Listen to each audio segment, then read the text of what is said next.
Hello and welcome to the 32nd episode of When I Was Your Age, a podcast celebrating the careers, callings, and creativity of some friends of mine. I'm your host, Roland Parker, and as always, it is a joy, a pleasure, and a treat to have you here. Today's guest is Max Parker, probably someone that I've known the longest in my life, considering he's my brother. And we'll be excited to see what perspectives we can get there. I think it'll make for a great show. A little bit of housekeeping before we get started. If you are not following the Instagram, make sure that you do that at WIWYA pod. And thank you guys so much for the support. At the time of recording, we are at 1,314 followers, which means so much for your support week in and week out. If you are listening for the first time, consider giving us a follow. You can do that on Spotify, Apple Podcasts, Amazon Podcasts, and you can watch episodes on YouTube. If you have been with us before, thanks so much for coming back. Make yourself at home, kick your feet up. All links are available in the link tree in the Instagram bio as well. So you can go there and navigate that, get to all the places that you need to be. Without further ado, though, let's go ahead and bring Max into the stream. Max, how's it going? What's going on with you? It's going pretty great. It's a nice. We're recording this on a Sunday. It's a Yes. nice little Sunday so far. This Yep. weather's just been absolutely beautiful. My roommate and I we did like some deep cleaning of the apartment this weekend, and he had a really great idea. So like the front door and the back door are kind of like a perfectly straight line, like almost a breezeway. So we just had both doors wide open. Just got some very needed fresh air in the apartment, like very like peak definition of a spring cleaning. And it's been a good weekend. So. Nice. I love that. I did a little bit of spring cleaning of my own. I've got like a work trip coming up next week, and then a bachelor party. So shout out Sam. Sam was episode like 4, I think. Nice. It is maybe 3 or 4. I can't remember exactly, but gonna be celebrating him and Maggie down at the beach this weekend. So I'm excited for that. But I went to the car wash and got my car set up nice and good. Did like the external, like just run through the machine, but then had like the professionals go through and do like a wipe down, like hang clean. And it feels really nice. Cause I mean, with kids, you can lose, you never know how many goldfish are in your car until you start taking car seats out. It's a bit like that urban legend about like spiders, like you're never more than 8 feet from a spider. I feel like I'm never more than 8 feet from a handful of goldfish. No, that's so true, bestie. So true. Like I was gonna say, there's one of the benefits of like living and working on a college campus is there's lots of students that have like various side hustles, and like one of my favorite students has a detailing side hustle. So like I really need to hit him up. Like that's cool. and I've seen some of his work in person. It's very good. So Yeah, I love that. Prius is needing some love right now. There you go. Yeah. Do they do like content with it too? That's like one of the people that pops up on my feed a lot. They have like a detailing service that they go to like people's houses and like do their cars.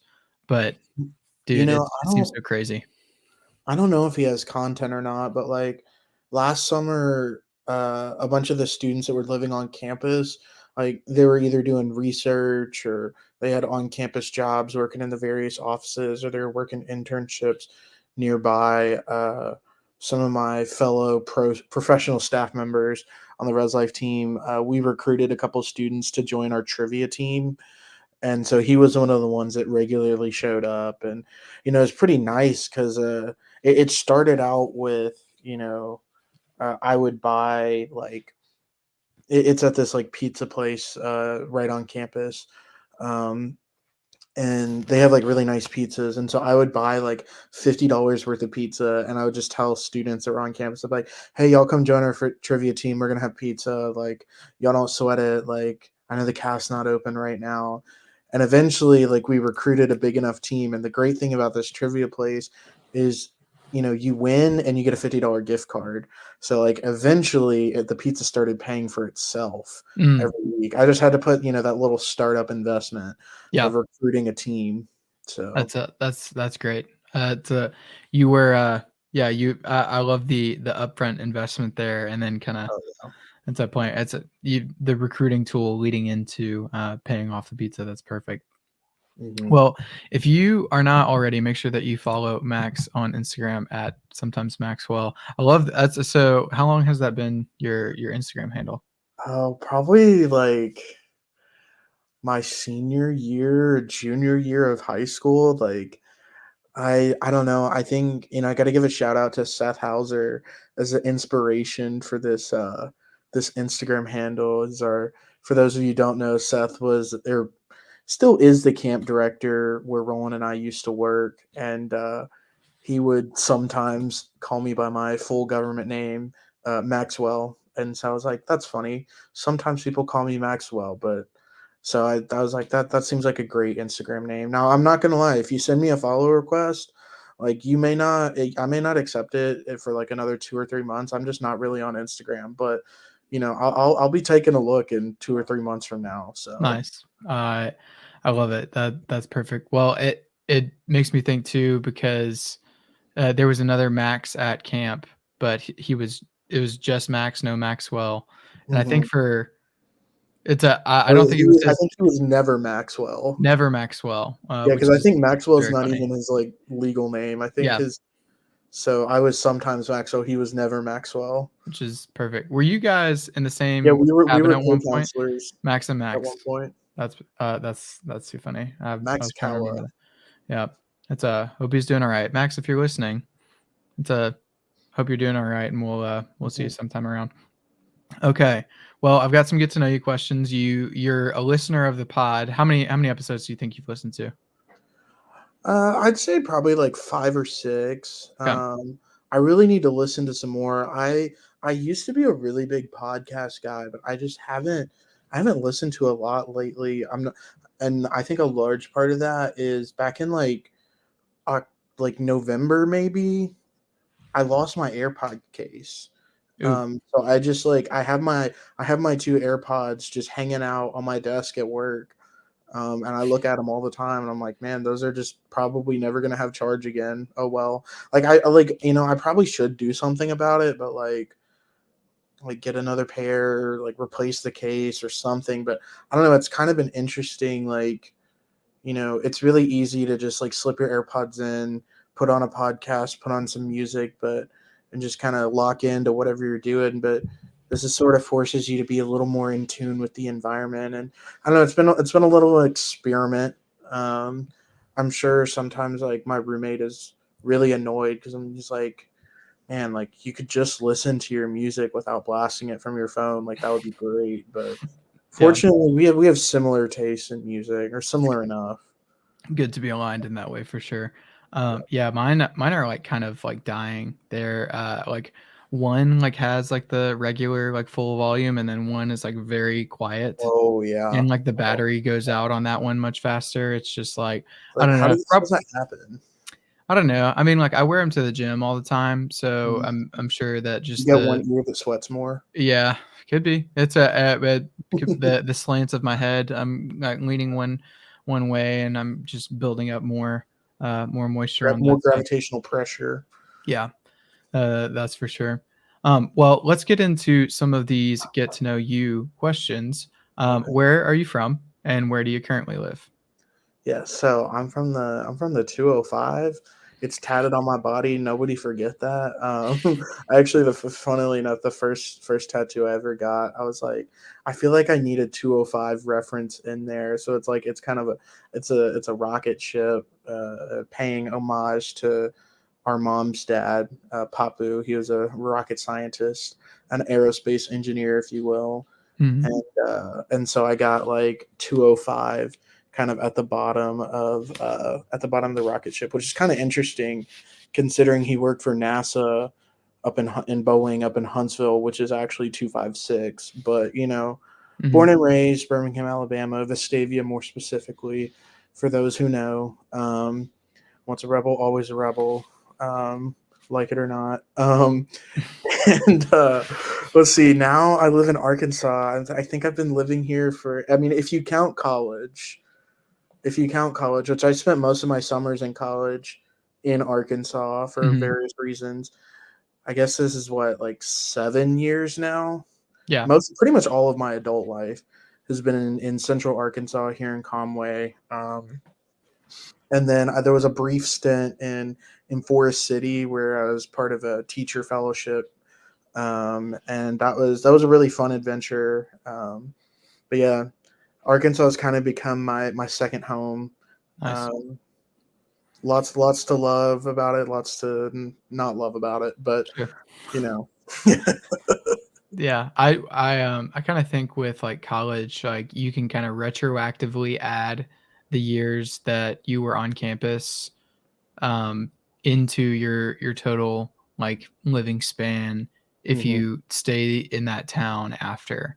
Because like agreed, it's a agreed. so like if like for me, I was also like on campus like over the summers a lot, and in Tennessee for really like most of the Mhm. summers like when I was there.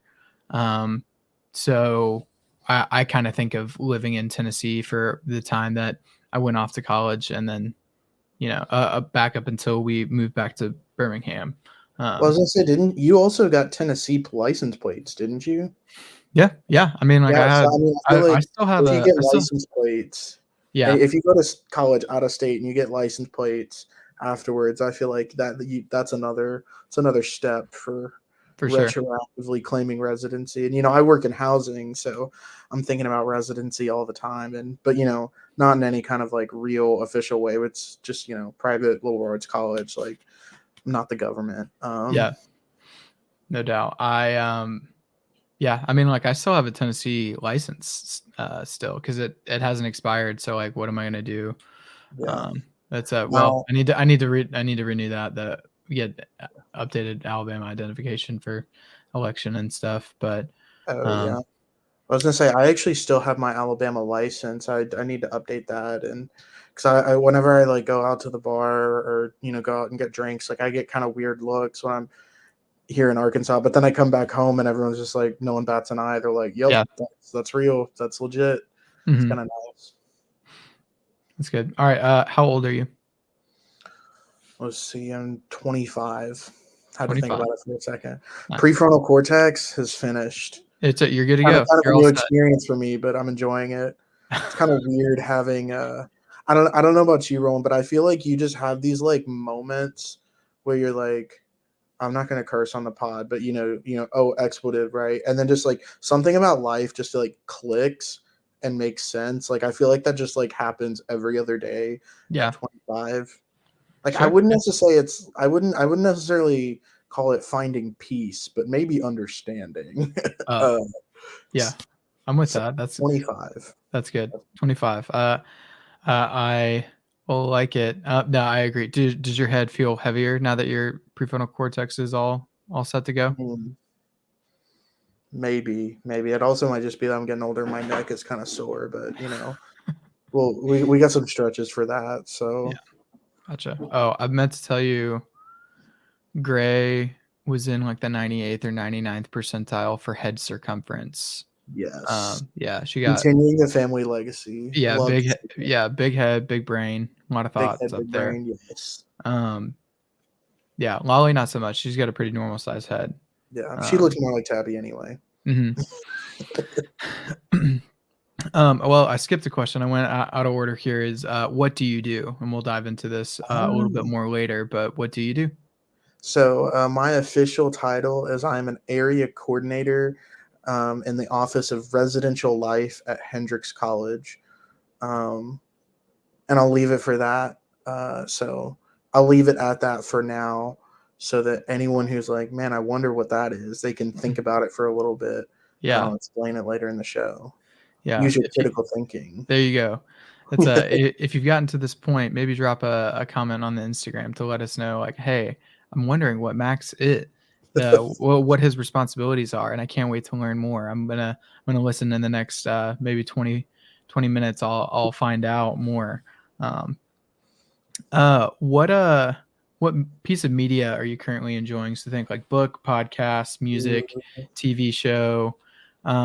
You know what? I haven't asked you about this at all, and I'd love to get your take. Have you been watching the live action Netflix Last Airbender? Okay, I was hoping you would ask about this because I yes. Okay, I haven't, so I want to hear what your Okay, take is. I've so seen some takes. so obviously this is a hotly debated topic. Hmm. Um, so the original creators ended up parting ways with the show. Like everyone was, I remember when they announced the show. What was it, like 2 or 3 years ago? Everyone was like, "Oh, this is really exciting. The original creators are going to be part of the production. It's going to be good." And then I think the news broke like, I don't know what, a year ago. Nobody take my word for it. I'm not looking anything up. This is all off the dome, which is probably incorrect. But like a year ago, I think it was announced that the original creators split from the show. And so that's what I'm kind of thinking. Oh, We're in trouble. we're big trouble over here. I'm not as excited as I once was. Hmm. Also, I mean, we all know about another unfortunate piece of live action media that we just don't talk about. Um, and so I was worried it was going to be a repeat of that. And then I saw the original creators were, so I got my hopes back up. And then they let, so it's just been an emotional roller coaster from one of my favorite shows of all time. Yeah, Like, how are they going to do with this remake? So I started watching it, right? And I was like, I have to at least try.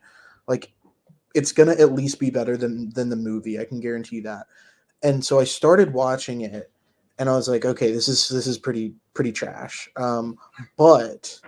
But you can always look at it from a different angle, right? Like trash from a different angle could end up in an art museum, right? yeah. Like just depends on how you're viewing it. So especially modern art these days, right?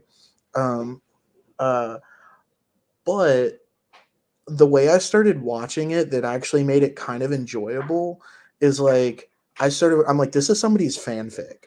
This is a very well funded fanfic. All right. This Okay. is a retelling of a story that we already know, right? And Yeah. like they're kind of blending the sequence of events in maybe a slightly different way or different order, right? And if you think of it as separate from the original story, right, it's it can be enjoyable, right? But I Right. feel like you have to have if you're a true fan of the show, like if you're someone who rewatches it like in its entirety once a year, right? Yeah. Guilty. Yeah, guilty, right? And when I said that because I know you do. We sometimes we do that together, right? Um, you have to watch it with that mindset, Yeah. right? That's If you're a true fan. Yeah, that's hard. I've not started watching it because like up until like the release, like I had heard like okay, so the rumblings of like okay, creators are out. They that took a couple like narrative decisions, like they're veering off, like they were gonna Mhm. just like altering They some of made the Sokka like a new wave feminist, and I was like, hold up, that's not it because like yeah, part of Sokka's like character growth is that he comes to like actually respect women. And yes, like so you have to start out a little bit misogynistic if you're right, going to have that character growth, right? Like I honestly feel like his character arc, watching that as a kid, actually influenced, I think, part of who I became as an adult, oh, right? Like interesting, watching like someone be, I mean, because like I mean, I feel like it was like an important story, and like the more and more I watch it, I'm like making parallels in my own life of like thinking about like the way that like our society treats women. Like it just gave me like a totally different perspective, and this is one of the reasons that I actually really love like television for like kids and teenagers, in the sense of like you kind of get to see the moral lessons that are being taught, and mm, when it's done really well, watching it as an adult can be super satisfying. yeah, 100%. And like this is not a direct comparison by any means, but I love watching Bluey Oh yeah. with our kids because um like one of the episodes they touch on and allude to a lot of like different complex things, and like if you're a kid it Mhm, kind of sails over you, but like if I'm sure that if you were to revisit it later in life you'd kind of catch on like because you've got more context mhm. and stuff. But um, in one of my favorite episodes is we meet the mom's sister and Mhm. the aunt, you know, um, has trouble connecting with the kids like in the show because she has like infertility issues, like she can't have kids of her own, and it's Mhm. and like it's like they like because that affects like the relationship with her own sister and stuff like Mhm. this, and it's like, oh my gosh, like you like it's all like it's never like concrete and like nailed down of like Mhm. like they don't explicitly say like, oh, this is the issues that I'm going through, but like but But kids because are sponges. yeah, They'll like they're not saying it verbally, but mentally they're saying herd chef. Like yeah, they're soaking it up. yeah, Like especially when you watch it a million times over, then I it's was gonna say, I know that y'all are on my Disney Plus account. I know how much y'all are watching Bluey, mhm. but I love it. I love it. That's what I do for my nieces. Yeah, that's that it's the vibe. We love Bluey around here, and we love The Last Airbender. Wow, major sidetrack there. I've not watched I it. feel like that's gonna happen a lot Yeah, on this recording. yeah, no doubt. The all that to say, I am not super excited or pleased with what I've heard. I can't necessarily like out my own opinion because I've not actually watched the show yet. Mm, But it makes me nervous to watch it because yeah, of a lot of what you've said and what I've heard other people saying, especially because of how much the original means to me. But yeah, I don't. I'm to the point too. Like, if it's a great work animated, like it does not have to be. It does not have to be translated to live action. So like to like solidify it as art. You know what I mean? Like it's like oh, if we make it in real life, then like mhm, that lends some credence to it, or it elevates it. Like it's not just a cartoon. Like I guess right, is the thinking there. right. All that. Okay. So all right. What what piece of media are you enjoying right now? Like what are you watching right now? Oh, what am I enjoying? Or listening to or reading or whatever. Hmm. Okay, so recently I've kind of been getting a little bit more into like house music, and Okay. like dance music, especially um some of the stuff that's influenced by like black and queer communities from like the 70s and the 80s and the 90s. Like I've been listening to a little bit of like some Freddie Knuckles and but also like Daft Punk. Now Daft Punk was like not necessarily like black and queer communities from the 80s and 90s. It's very like, you know, I mean they're French, right? Mhm. But specifically the album Discovery. My roommate, he's a big fan of that. So we listened to that while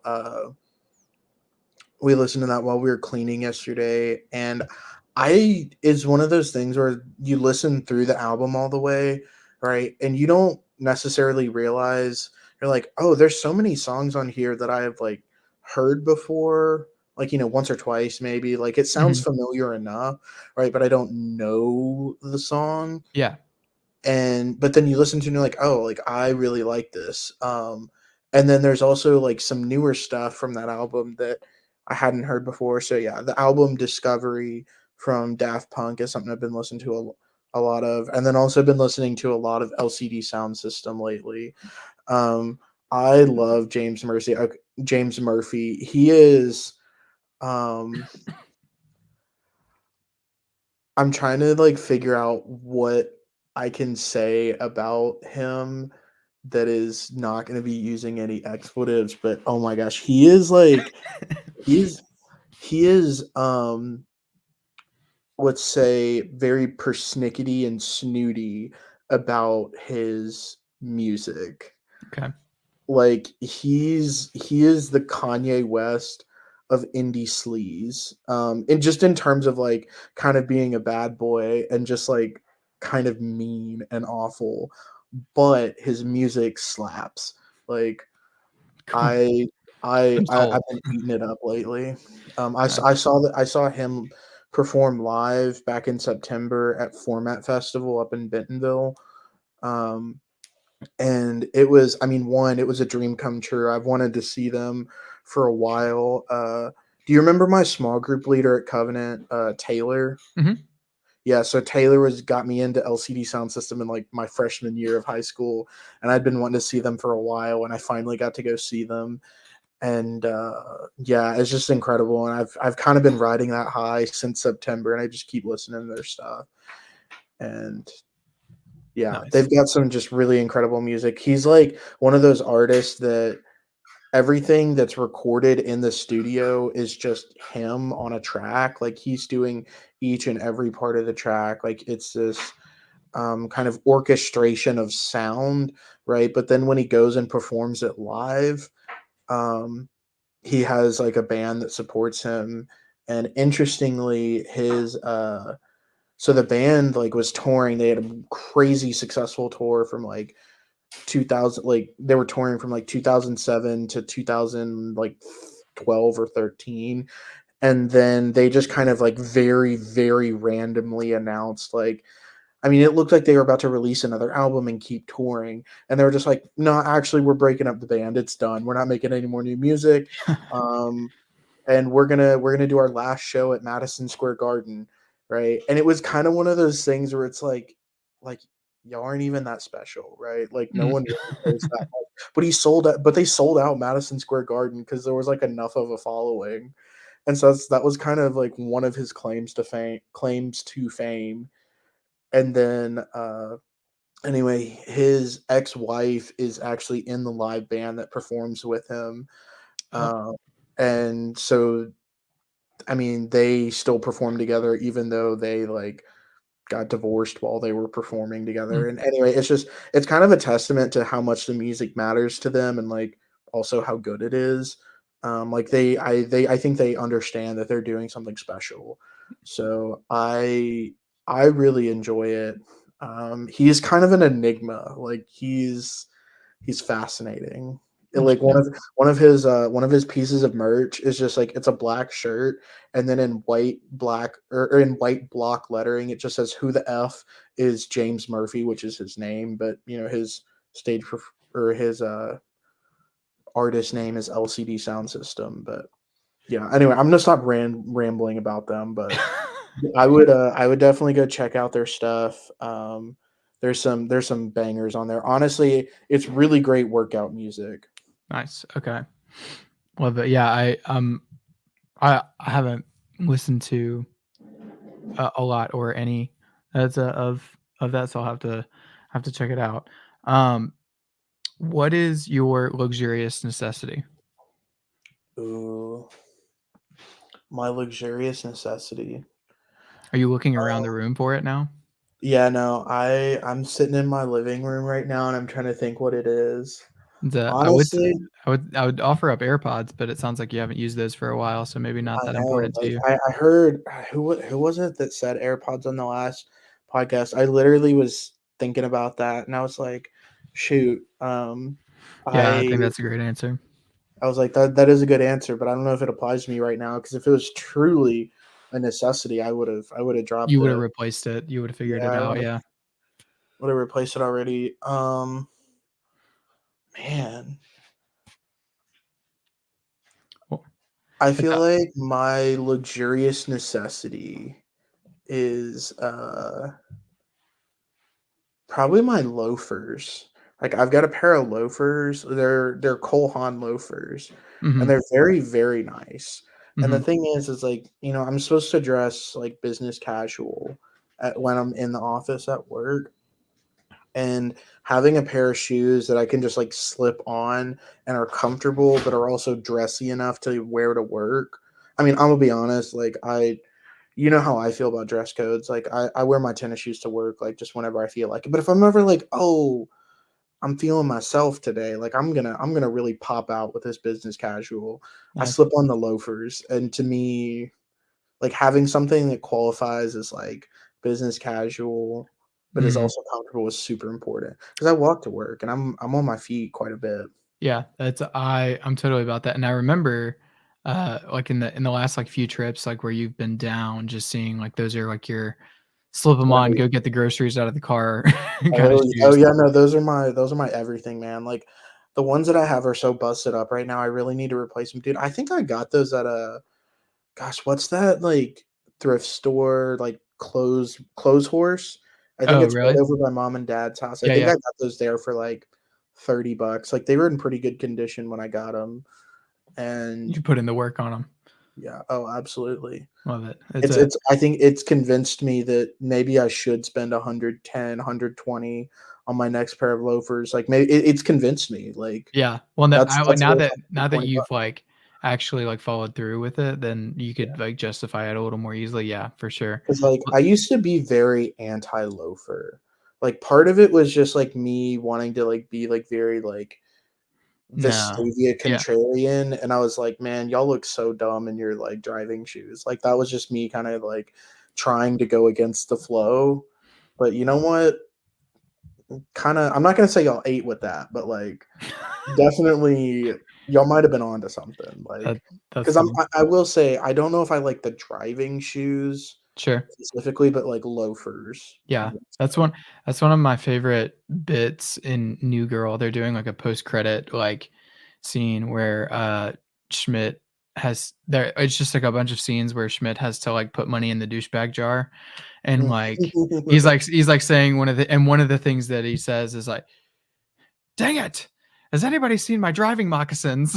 And I it's, like, they're like they point him over to the douchebag jar to Mhm. to go put Okay, money so in. It's very I'm funny. glad you said that because I didn't know, like, language, how clean we're trying to keep this, but James Murphy from LCD Sound System, he's a total complete douche canoe, like, just the worst of the worst, alright, but I love his music, and, like, it's you almost have to wonder, like, is he doing it as a bit? Like, Could is be. he being that, like, uptight and persnickety, like, as part of the persona? No one really knows. Some people would say Who's to say? you can't some people would say you can't fake that, like I that's kinda the camp that I would fall into if it but I don't know enough, so I won't comment further. Alright, you let me know that you were thinking about this question before we started recording. Given the opportunity to replace the national anthem, of the United States for clarification, um, what song would you do that with, and tell me a little bit about that? Yeah, so I'm gonna have to go with I've made my decision now. I'm gonna have to go with "Tribulations" by LCD Sound System, Oh, alright? okay, so we're looping it back So to the first reason, right, is the beat is kind of this, like, fretnik, anxious, driving beat, right? That's, like, I would say almost like, do you listen to 100 Gex? no, uh, Do you even know who 100 Gex no, is? Oh my do you know what hyperpop is? no. You've been living in Vestavia for too long, alright? You gotta go out and see the world, Roland, like, I don't Max, I it's don't know what you want from yeah, me. that's your homework. I want what I want from you is to go and just do, like, YouTube 100 Gex or YouTube, like, hyperpop, right? It's absolutely feral, right? It's You're insane speaking music, in a alright? language that I don't know right now. Alright, well, you know what? That's why I'm the cooler younger brother, right? I'm the Yeah. fun uncle for Mhm. this reason, Yeah. alright? So when Gray comes home from, like, 4th grade and she's like, "My teacher is playing 100 Gex at school today," you can be like, "That's actually a little concerning." Um, uh, It's I mean, it sounds like it would be concerning. I just, like, can't even visualize what that would sound like, though. yeah. Like, think about like so think about if you took Hold on, take it spit. back to what's the song that we're making the Oh, national okay. anthem? So anyway, so it's got this driving beat, alright? And I like it because I feel like it kind of symbolizes some of the, uniquely American anxiety felt by young people of this day and age, alright? So that's the first reason, alright? The second reason is the lyrics are, I think, very fitting, alright? So it opens up with, um, "Everybody makes mistakes, but I feel alright when I come undone," alright? So it's one it captures anxiety, but it also captures resiliency, alright? So I feel like that's important. All right. Mm. And then the other reason I like it is I feel like I need to look up the exact chorus, but it goes something like um get your payment from the nation for all your trials and tribulations, right? And I would make that the national anthem, right? Because I feel like we as a country need to do more for the everyday living working person, right? We're gonna dive into some class consciousness for a second. Like I feel like if we want to truly embody like what America should be about, right? It should be like this great mosaic, right? Like for the people, by the people, of the people. Like so yeah, I think you gotta listen to the song. I'll give it a Um listen. It's been added to the playlist. You can follow the playlist. You can find it in the link tree and go see all the submissions there. I have one follower on the playlist, so I don't really know you're who. about to have two. No, it's excellent. There, go follow it. It's called WIWYA, and then it's like rah, like the eagle, like American flag, and Oh, like an nice. eagle, and like RAAAA. But it's linked in the link tree, so you can more easily find it and hear everybody's submissions there. Um, do you have any bits that you're doing? Ooh. So right now, one of my bits is something that I do sort of with like some of the RAs that I supervise, but it's kind of expanding. It's something I picked up from one of them. I'll say that. I don't want to take credit for something I didn't create, but one of the RAs was like started saying like they'll like there's a video where they're at a music festival and they're interviewing this dude who's just like strung out, like he's just very much like music festival rave, lots of drugs, like having a good time, maybe too much of so. And he's just like telling the interviewer, he's like, did you know that Tame Impala is only one dude? And then, like, the interviewer just kind of chuckles and he's like, "I did not know that." And he just kind of goes along with it. So anyway, so the bit kind of comes from that, and it's modified to like, "Dude, did you know that the Beatles is actually only just one dude?" Okay. Or like I'd be like, "Did you know that, like, Michael Jackson's actually, like, a group of, like, 5 people in one band?" Like, so you just kind of, like, insert it where like wherever it makes sense, like maybe listening to some music, or because these are also RAs that I talk to music about a lot. So That's fun. I like that. Um, I've been doing like I think it's a pretty typical experience for when you have kids. Like they learn like to sign like more. They oh like yeah. to ask for stuff. So just using it in like in like an adult context of like, Mhm. hey, like, I'm gonna go in the kitchen. Do you want another like more? But like saying it like that. So what I'm hoping that in this work trip next week, that at the hotel bar, I get to use like more.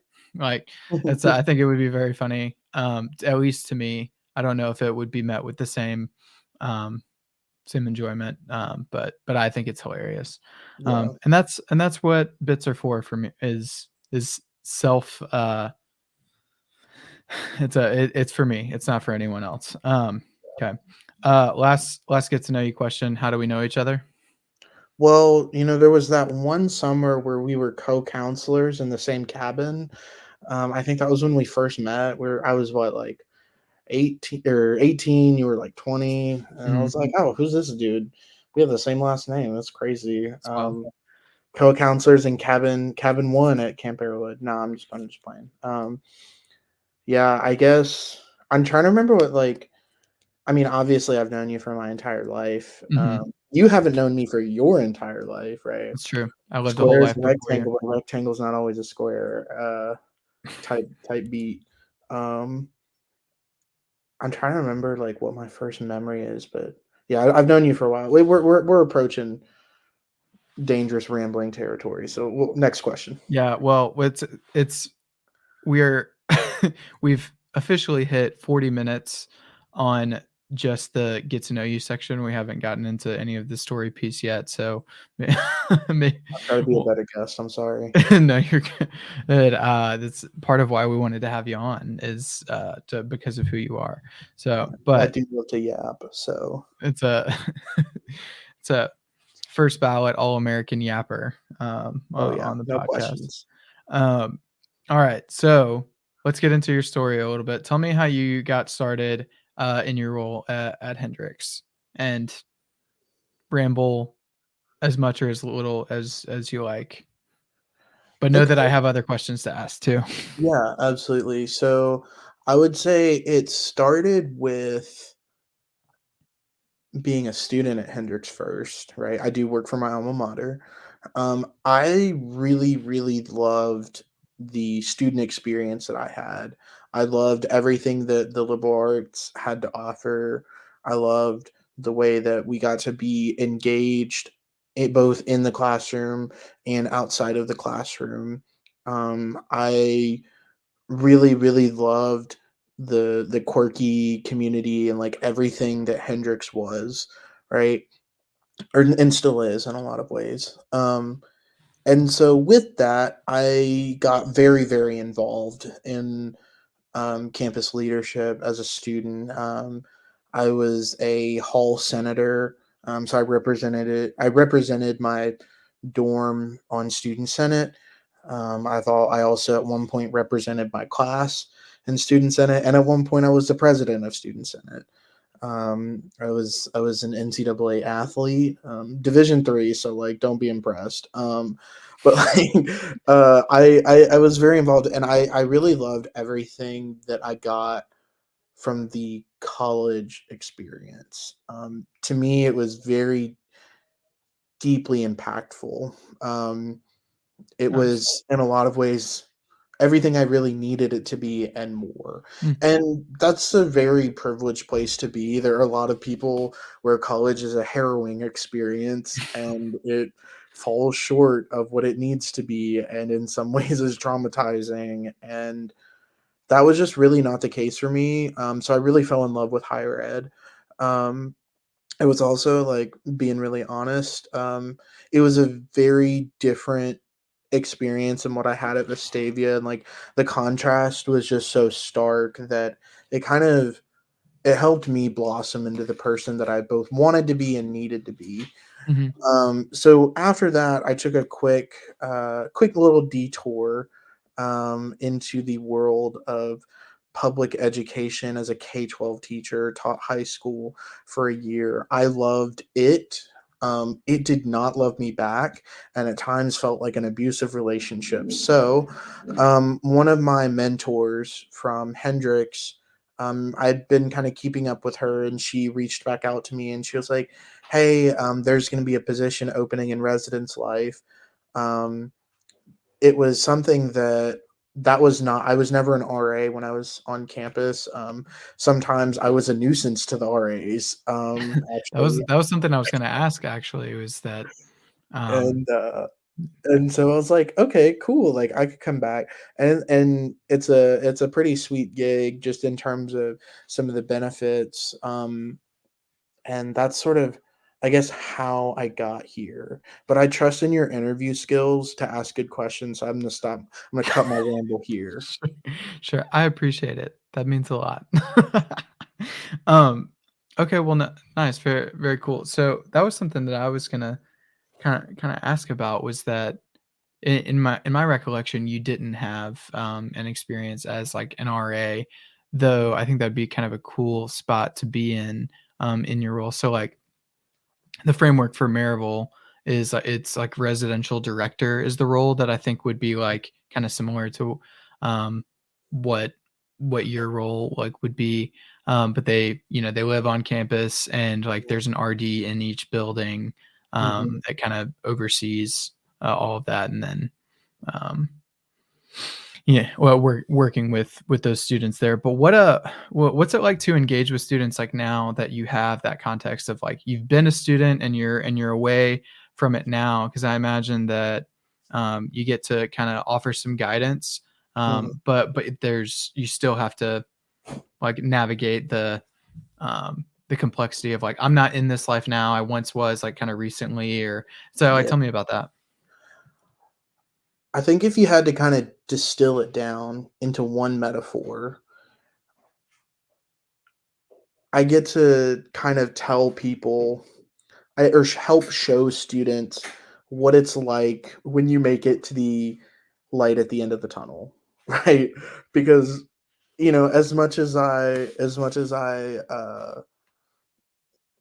gab about Hendrix and how much I love it and how incredible it was, there were times where it was also incredibly challenging and I really wanted to give up. And I felt like the community was too insular and I felt, lots of negative things, right? It Mhm. was not all sunshine and daisies, but I think it's also one of the reasons that I was kind of attracted to it was just like some of the like realness, like the moments of authenticity. I'm gonna put an emphasis on moments, right? Because let's be honest, like a private residential liberal arts college with less than 1,500 students is not really like anything else you're gonna find out in the real quote unquote real world. Yeah, absolutely. Um, so I feel like I spend a lot of time like trying to help students talk about or like understand like okay, this is what you have waiting for you when you get to the light at the end of the tunnel. And sometimes it's better than what you're hoping and sometimes it's not as good as what you're hoping and so you need to be prepared for it. And I feel like that's a very cookie cutter answer in the sense of well that's what all administrators do, right? They're supposed to be helping students prepare for life after college.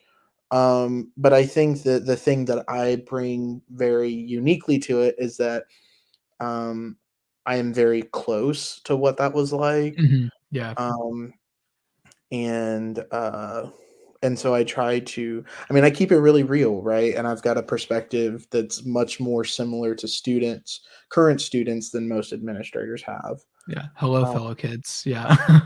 hello fellow teenagers. Yeah.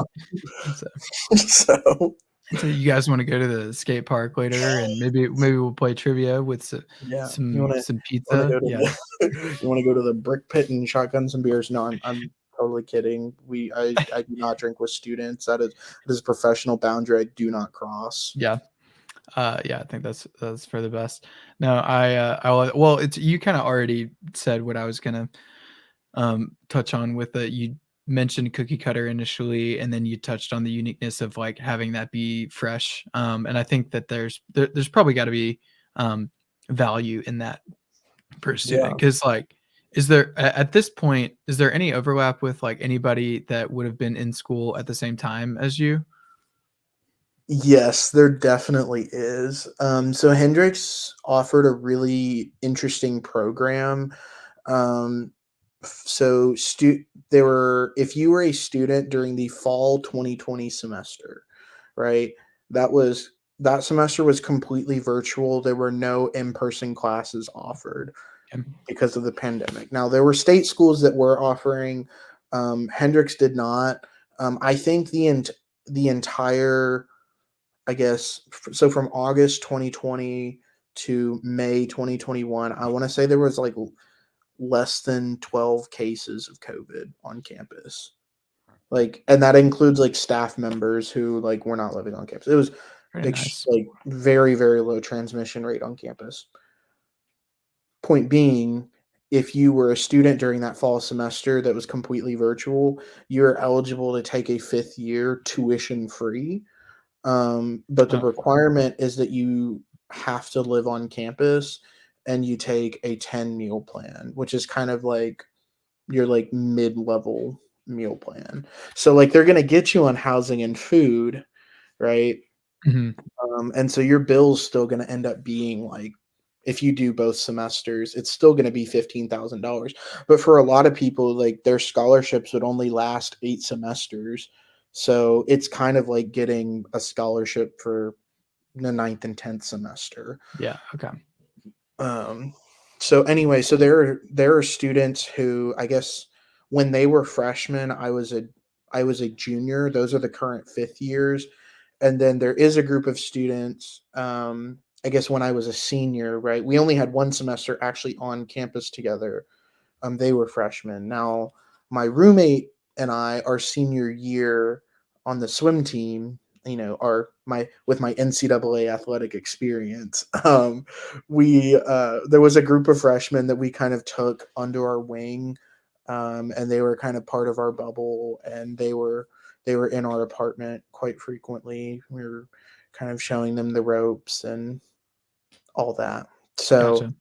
so yeah, so those students are still on campus, and yeah, so there's some people who have known me in a less professional setting, but Mhm. I But think like like even as you move on, like now, like the next like semester, even like you're gonna see less and less of that, and yeah, like probably within the year, there won't be really any of it at all. yeah. Now I will say I did have a lot of fun in college, and um, I had a good GPA too, and I had good leadership experience, but I also had a lot of fun. So I don't want to say I have a reputation, right? But like I would say they're like students know that like when I talk about like making good decisions and wise decisions, they know I'm coming from the heart. I'm coming from experience, and they do appreciate that. It's a They know the legends. it's it means more because they have some of the context. Excellent. I love that.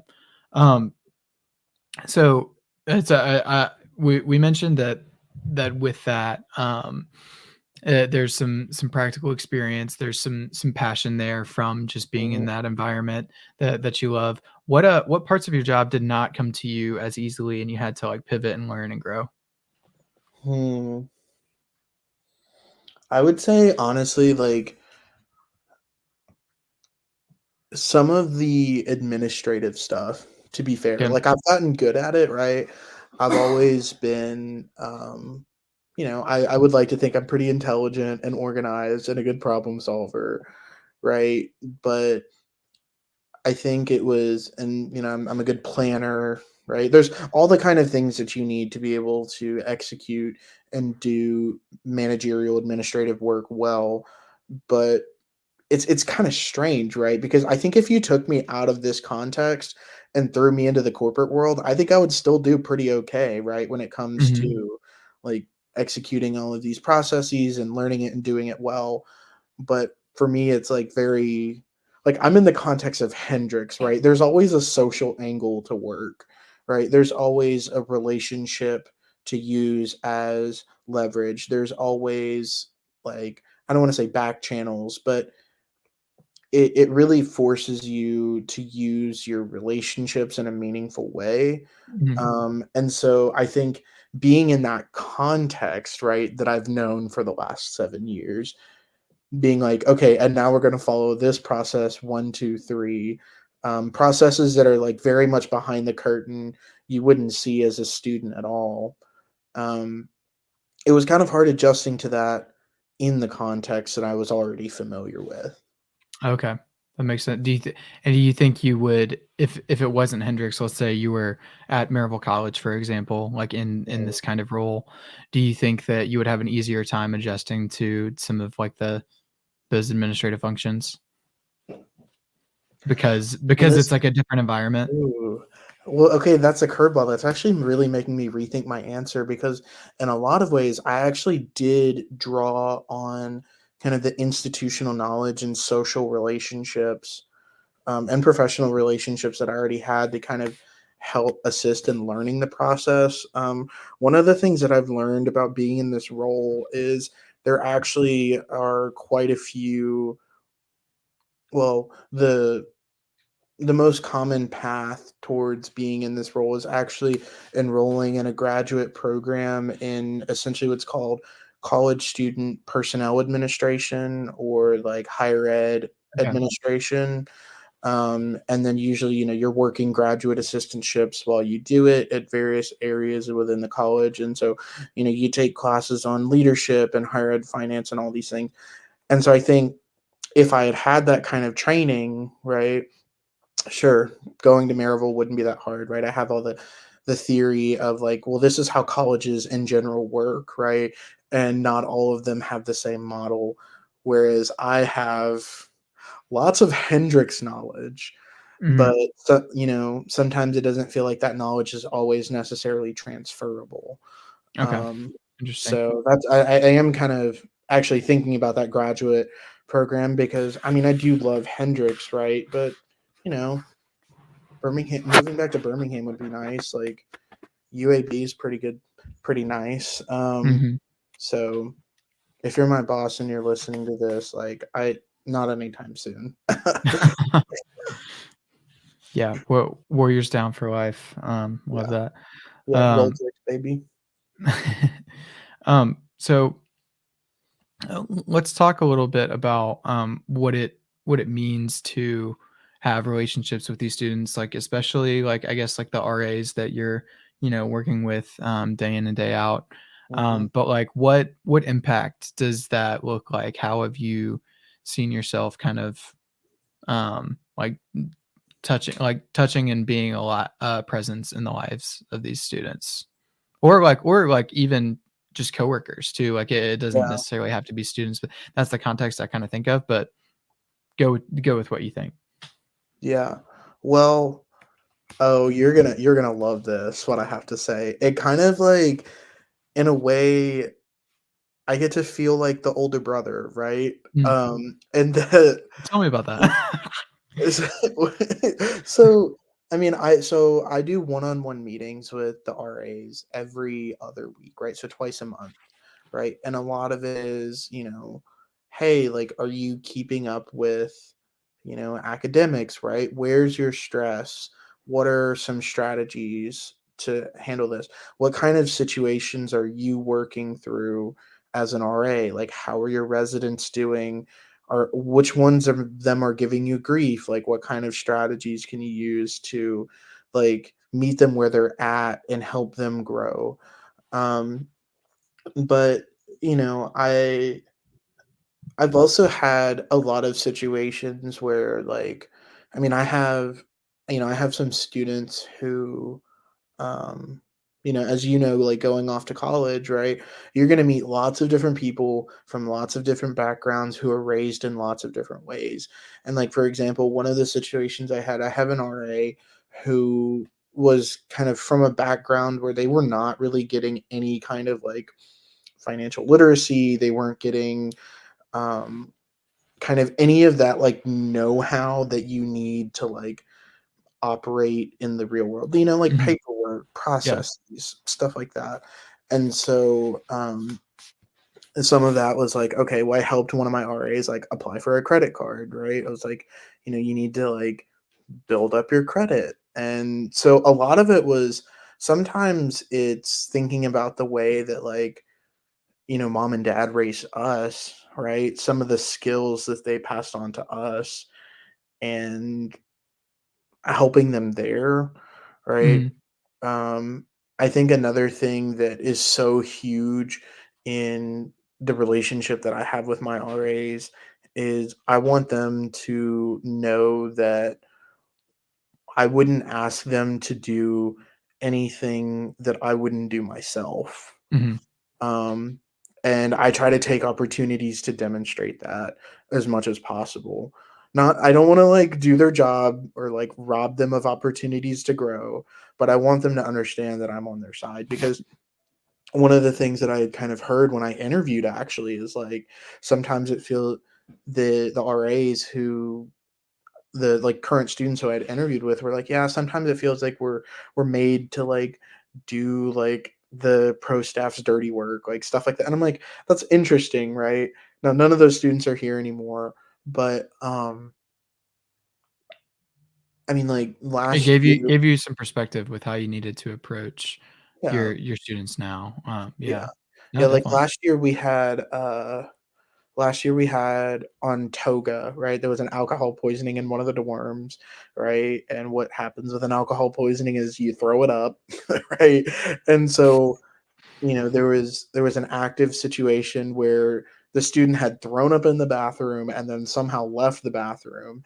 And so the RA was like, "Hey, we got to clean this up and we got to deal with the throw up." And I'm on call, right? It's a party night. Um, I'm at the Togus event. They call me. I run over there, right? And he was like, "Yeah, I'm not gonna lie, I can't do throw up." And I was like, "I'll clean up the throw up then, right? I'll get the absorbent. I'll clean it up."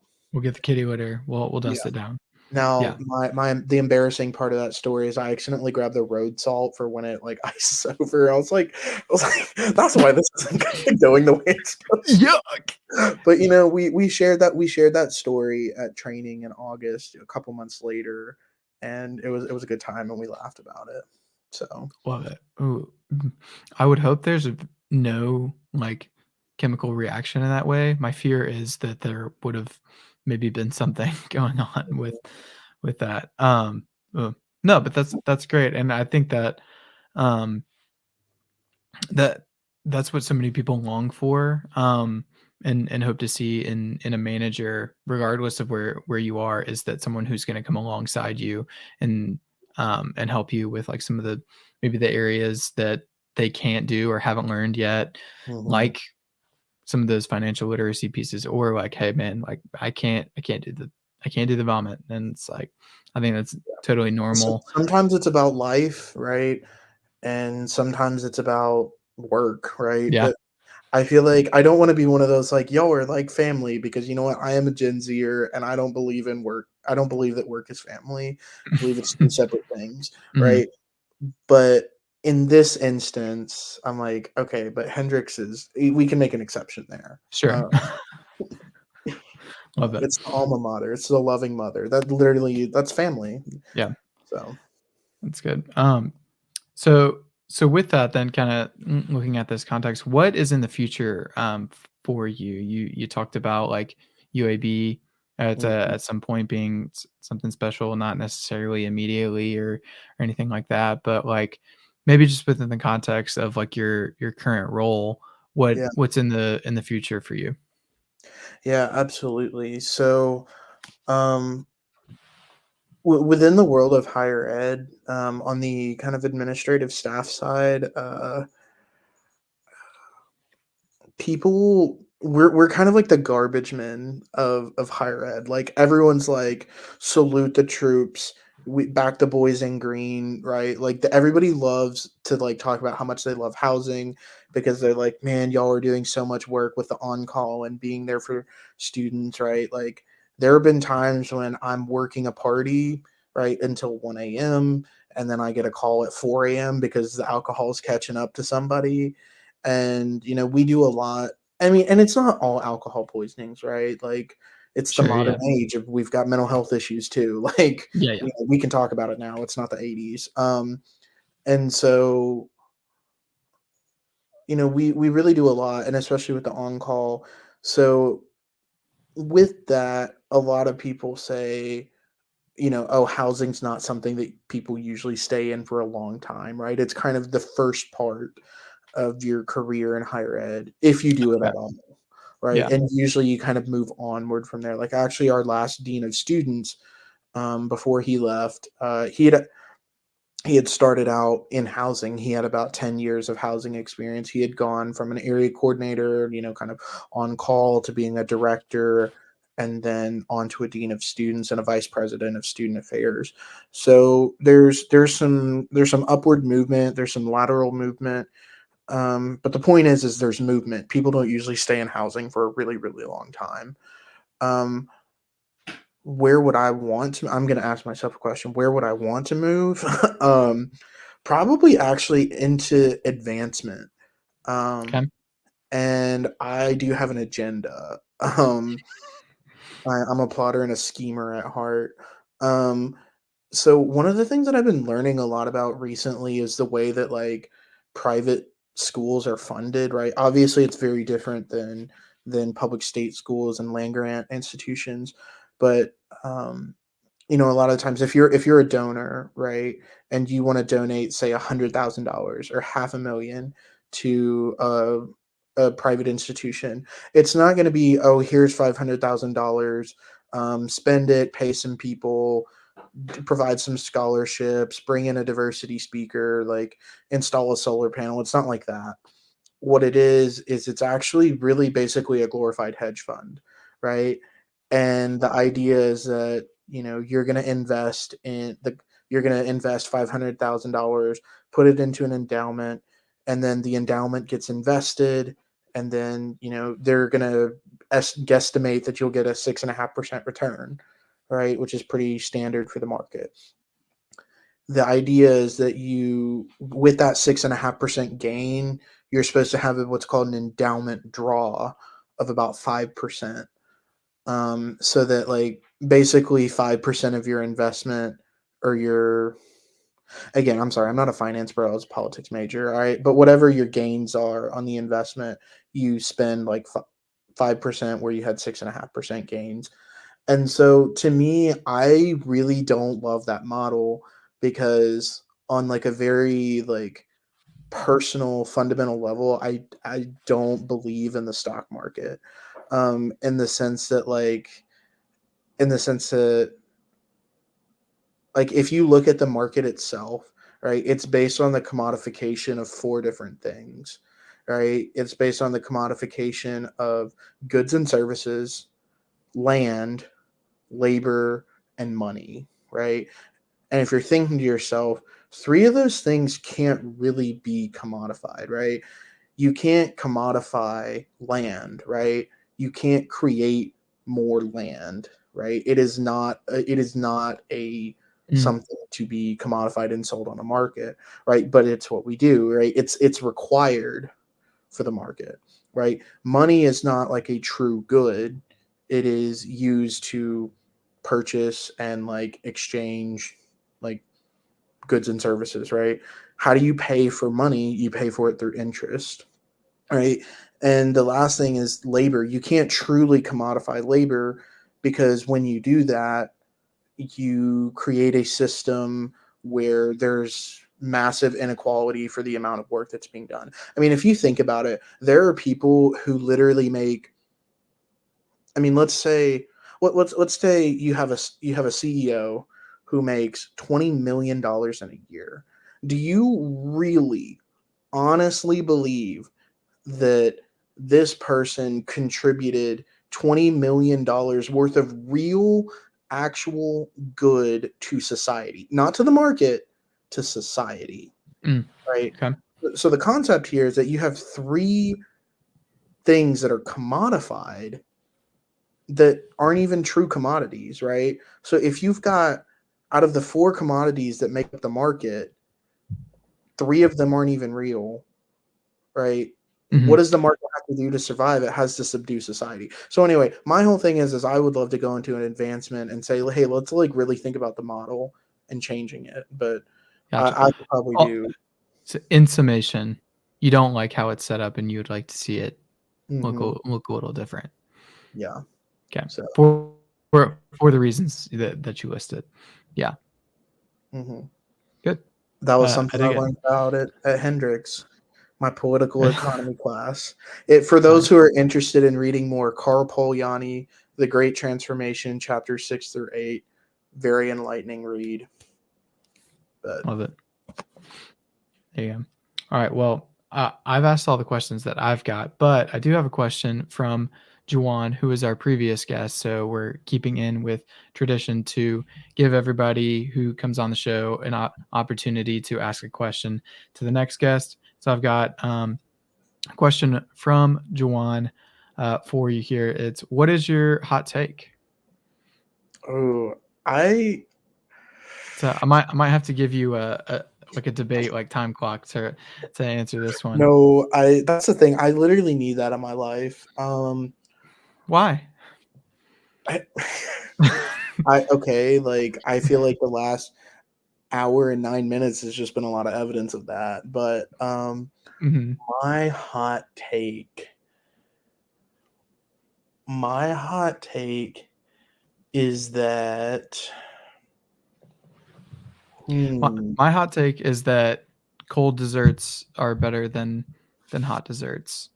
And Ooh. it and Now, I know that what about the ones where you get the combo, right? You it's get like a a bananas Foster, it's like a a hot dessert with the ice cold cream. dessert is improving the hot dessert. That's true. I don't know if I even believe that. But Oh like in general, man, yeah, I don't know. you know what? I'm not even. I'm gonna sort of flip this. I'm gonna answer this question in my own way, and I'm gonna say I always attribute this quote to dad, not because he actually said it, but just sometimes you have to say like, "Oh yeah, one time my dad told me," because it just automatically lends more credibility to it. Okay. Um, so I would tell people like, "Yeah, my dad used to tell me if you're gonna do something dumb, be smart about it." And I feel like that is a hot take because there's a lot of people out there these days that are like, "Oh, like own your authenticity," right? And it's like, no, sometimes you got to play a game, right? Sometimes you got to be a little sly, right? It's part of like I personally care about authenticity a lot, but at the same time, like you can't swing too far in the other direction. So I feel like that is my hot take. Is that if you're gonna do something dumb, you got to be smart about it. Interesting. Hold on, I'm getting a duty call from the RAs who are calling in. I feel like this is great. Duty. Hi, Savannah. We'll edit this out. Awesome. Thanks for calling in. All right. Have a good night. Bye. Man, y'all are really getting a taste of the area coordinator life. All the RAs calling in Mhm. for duty. I'm gonna cut it out maybe if I remember. We'll see. All right. Well, it's a now I want to give you the same chance here. What would you ask to whoever comes on next? Mm,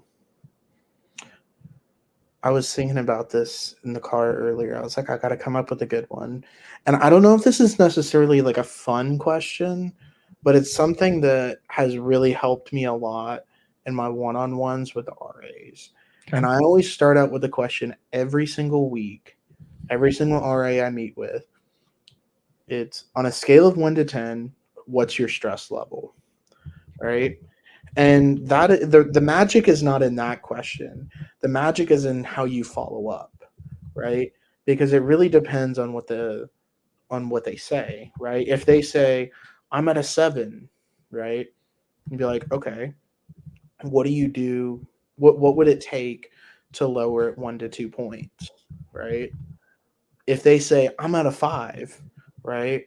You could say, well, how do you feel about that 5? Right? Some people may be like, oh, well, a 5, that's just like that's average for me. I'm feeling pretty good. Some people a 5 is like too much. They just got a Mhm. low stress tolerance, right?